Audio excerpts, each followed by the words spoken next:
आज हम सुनेंगे अकबर बीरबल की कहानियों में से एक कहानी जिसका नाम है अकबर का साला। और हमेशा की तरह इससे कुछ सीखेंगे भी। बीरबल की चतुराई और समस्या का हल खोज लेने की कला के कारण बादशाह अकबर उन्हें बहुत पसंद किया करते थे।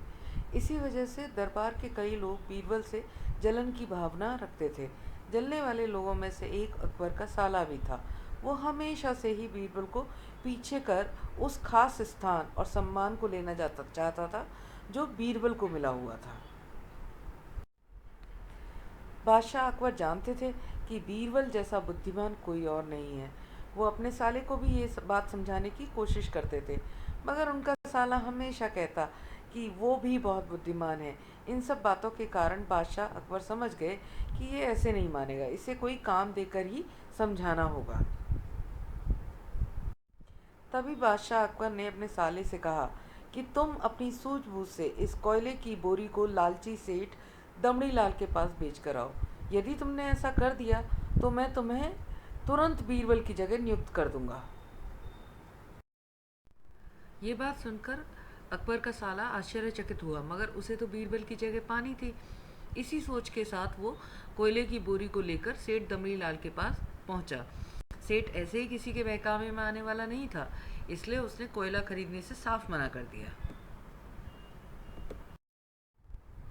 उदास चेहरा लिए अकबर का साला महल में लौट आया और उसने बादशाह अकबर को बताया कि मैं इसे नहीं बेच पाया। इतना सुनते ही बादशाह ने बीरबल को अपने पास बुलाया। बादशाह अकबर ने अपने साले के सामने ही बीरबल से कहा कि तुम्हें सेठ दमड़ी लाल को ये कोयले की बोरी बेचनी है।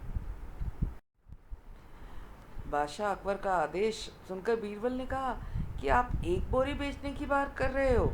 मैं उस सेठ को एक कोयले का टुकड़ा ही 10,000 में बेच सकता हूँ। बीरबल की बात सुनकर अकबर का साला दंग रह गया। अकबर ने कहा ठीक है, तुम कोयले का एक ही टुकड़ा बेच आओ। बीरबल कोयले का एक टुकड़ा उठाकर वहां से चल दिए।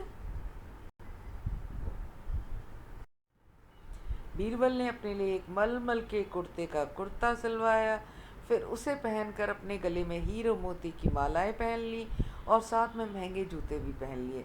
इतना सब करने के बाद बीरबल ने उस कोयले के टुकड़े को सूरमा यानी काजल की तरह बारीक पीस कर एक कांच की डिब्बी में भरवा लिया। इसी वेशभूषा में वो महल के मेहमान घर में रहने के लिए चले गए। बीरबल ने एक इश्तिहार दिया कि बगदाद से एक जाने माने शेख पहुंचे हैं जो जादुई सुरमा बनाते हैं। सुरमे की खासियत के बारे में बीरबल ने बताया कि इसे लगाने वाला अपने पूर्वजों को देख सकता है। यदि पूर्वजों ने कहीं पर धन छुपा कर रखा है तो वो उसका पता भी बता देंगे। इस इश्तिहार के सामने आते ही पूरे नगर में बीरबल के शेख रूप और चमत्कारी सुरमे की बात की चर्चा होने लगी। सेठ दमनी लाल के पास भी ये खबर पहुंच गई। उसने सोचा कि मेरे पूर्वजों ने जरूर कहीं ना कहीं धन छुपा कर रखा होगा। मुझे अभी उस बगदाद वाले शेख से संपर्क करना चाहिए। इतना सोचकर सेठ दमनी लाल बगदाद के शेख बने बीरबल के पास पहुंचा। सेठ दमनी लाल ने शेख से कहा कि मुझे चमत्कारी सूरमे वाली डिब्बी चाहिए। शेख ने जवाब दिया, बिल्कुल लीजिए, मगर एक डिब्बी की कीमत 10,000 रुपये है। सेठ दमनी लाल बहुत ही चालाक था। उसने शेख से कहा कि मैं पहले इस सुरमा को अपनी आंखों पर लगाकर देखना चाहता हूँ। अगर मुझे अपने पूर्वज दिखेंगे तभी मैं आपको 10,000 रुपये दूंगा। शेख ने कहा ठीक है, आपको ऐसा करने की बिल्कुल इजाज़त है। सुरमे की जांच के लिए आपको चौराहे पे चलना होगा। चमत्कार से भरे सुरमे का करिश्मा देखने के लिए वहां लोगों की भीड़ इकट्ठा हो गई। तब शेख लोगों से जोर जोर से कहने लगे कि इस चमत्कारी सुरमे को सेठ जी अपनी आंखों पर लगाएंगे। अगर सेठ दमड़ी लाल अपने माता पिता की असली औलाद है तो सुरमा लगाते ही इनके पूर्वज इनको नजर आ जाएंगे। अगर इनके पूर्वज नहीं दिखे तो इसका अर्थ यह होगा कि ये अपने माता पिता की औलाद नहीं है। असली औलाद ही इस सुरमा को लगाने पर अपने पूर्वज को देख पाते हैं। ये सारी बातें बताने के बाद शेख ने सेठ के आंखों पर सुरमा लगा दिया और कहा कि अपनी आंखें बंद कर लीजिए। सेठ दमड़ी लाल ने अपनी आंखें बंद कर ली, पर उन्हें कुछ दिखाई नहीं दिया। सेठ ने मन ही मन सोचा कि मैंने अगर ये कह दिया कि मुझे कोई नहीं दिखा तो भारी अपमान हो जाएगा। अपनी इज्जत को बचाए रखने के लिए सेठ दमड़ी लाल ने आंख खोली और कहा कि मैंने अपने पूर्वजों को देखा। इसके बाद गुस्से में लाल सेठ तमीलाल ने शेख के हाथ में 10,000 रुपये थमा दिए। बीरबल खुश होकर महल चले गए।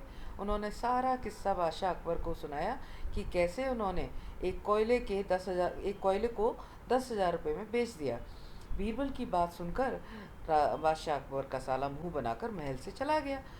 उसके बाद उसने कभी भी बीरबल की जगह लेने की बात बादशाह अकबर से नहीं की। इस चीज़ से हमें क्या सीख मिलती है? इस चीज़ से हमें सीख मिलती है कि हमें किसी से भी ईर्ष्या का भाव नहीं रखना चाहिए। तो मिलते हैं फिर से एक नई स्टोरी के साथ में। तब तक tata, see you, bye bye. But before that, do not forget to subscribe, like and comment for more stories. See ya!